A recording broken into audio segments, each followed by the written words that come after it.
Welcome to Hodge Podge Australia. Today we are making a giant ice cream sandwich cake. If you have a fan of the classic Peter's ice cream sandwich, then you are going to want to make them this cake.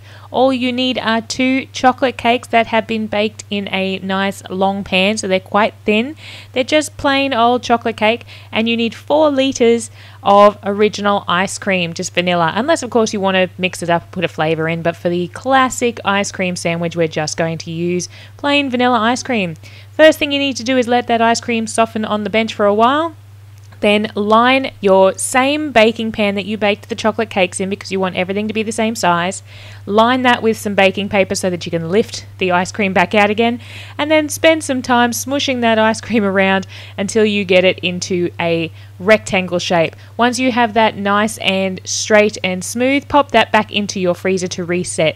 Now with this, you are going to want to make sure that you are using good quality ice cream like Peter's ice cream, because if you use a cheaper ice cream, it's going to reset quite icy. So you need to use a good quality ice cream. If not, make your own ice cream. I've never actually tried that, but you could also make your own ice cream. Pop that back in the freezer. Then it's time to assemble. So pick your serving plate, pick the bottom layer that you would like on your cake. So either one. If they've both turned out exactly the same, then good for you.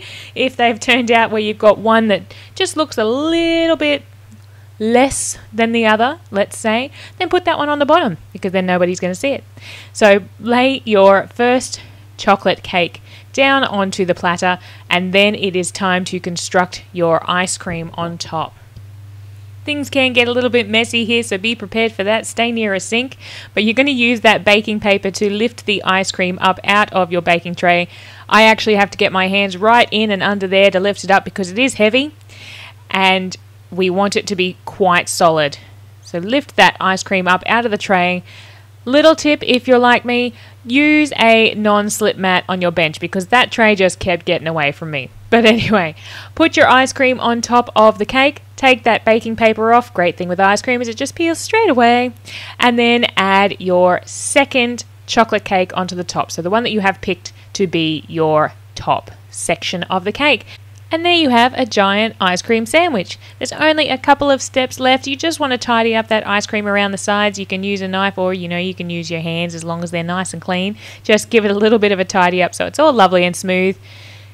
Here we can see the size of our giant ice cream cake, and let's just compare that to the size of a regular ice cream cake so that everybody can see just how giant this ice cream cake truly is.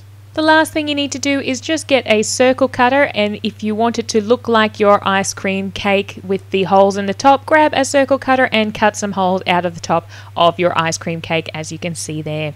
Thank you so much for tuning in, and we'll see you again real soon.